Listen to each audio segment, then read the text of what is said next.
मैं नहीं कहता, मिस्टर एडवर्ड गिबन ईसाई मौरख है, उसकी किताब है the fall of the Roman empires.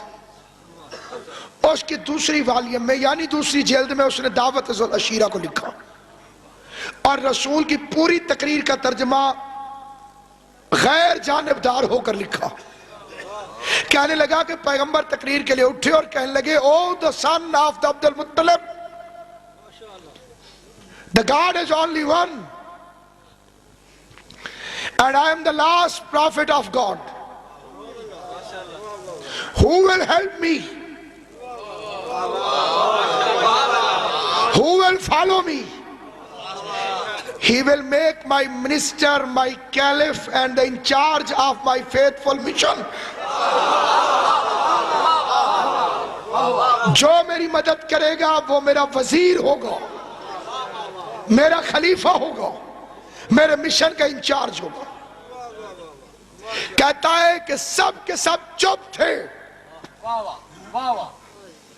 एकदम चुप थे। ईसाई कहते हैं बट वन चाइल्ड,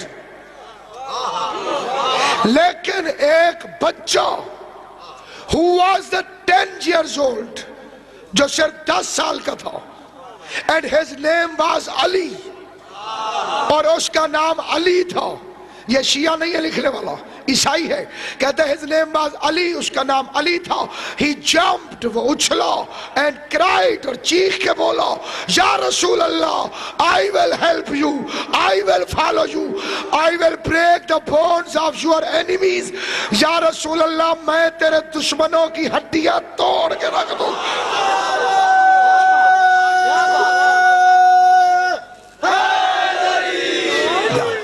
मैं आपके दुश्मनों की हड्डियां तोड़ दूंगा।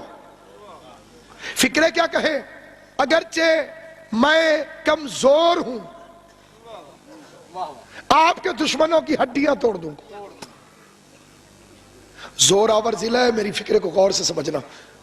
दो फिक्रे एक वक्त में मौला अली ने कहे, पहले कहा कमजोर हूं, फिर कहा दुश्मनों की हड्डियां तोड़ दूंगा।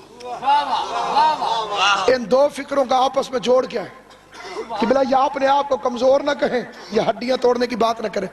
यह है कायनात को तहजीब सिखाने वाला घर। बात किससे कर रहे थे? रसूल से। अपने से बड़े के सामने ताकत का इजहार बदतमीजी है, और दुश्मन के सामने कमजोरी का इजहार बुज़दिली है। रसूल से बोल रहे थे तो कहा कमजोर हूं, और दुश्मनों को देखा तो कहा हड्डियां तोड़ के रख दूंगा।